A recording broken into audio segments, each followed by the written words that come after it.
In a land called Canaan, there lived a young boy named Joseph. He was 17 years old, and he had 11 brothers. Joseph was different from the others, and his father Jacob loved him dearly. He was Jacob's special son because he was born when Jacob was very old, and to show how much he loved him, Jacob gave Joseph a beautiful coat. The coat had many colors, and it shone brightly in the sunlight. Joseph wore it with pride, but his brothers didn't like it at all. Joseph's brothers were jealous because their father loved him more than any of them. They couldn't speak to him without being angry. One day, Joseph had a strange dream. He dreamed that he and his brothers were out in a field gathering bundles of wheat. In his dream, Joseph's bundle stood up straight, while all of his brothers' bundles bowed down to his. When Joseph told his brothers about the dream, they became even more angry. Do you think you will rule over us? Do you think we will bow down to you? But Joseph had another dream. This time, he saw the sun, the moon, and 11 stars bowing down to him. He told his father and his brothers about it. But his father was puzzled and said, "What kind of dream is this? Will your mother and I and your brothers bow down to you?" Even though his father was confused, he kept thinking about the dream. But Joseph's brothers didn't like him even more because of it. Little did they know, these dreams would play an important part in Joseph's life.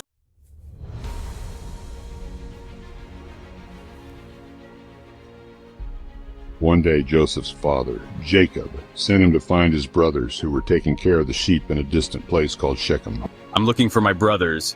Do you know where they are?" The man told him that his brothers had moved on to a place called Dothan. Joseph thanked him and kept walking, hoping to find his brothers there. When Joseph's brothers saw him coming from far away, they began to plot. Here comes that dreamer. Let's get rid of him. We'll throw him in a pit and tell our father that a wild animal ate him. But Reuben, the oldest brother, didn't want to hurt Joseph. So, Reuben suggested they only throw Joseph into a pit and not harm him. When Joseph arrived, the brothers grabbed him and took off his beautiful coat. They threw him into a pit that was empty and dry.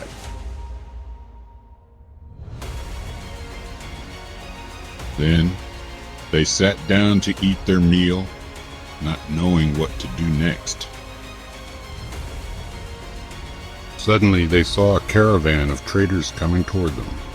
The traders were traveling to Egypt, carrying spices, balm, and myrrh. Judah, one of Joseph's brothers, had an idea. "Why should we just leave him here? Let's sell Joseph to the traders instead." The other brothers agreed, and they pulled Joseph out of the pit. They sold him to the traders for 20 silver coins, and the traders took Joseph away to Egypt. Reuben returned to the pit, only to find that Joseph was gone. "Joseph is gone! What are we going to tell our father?"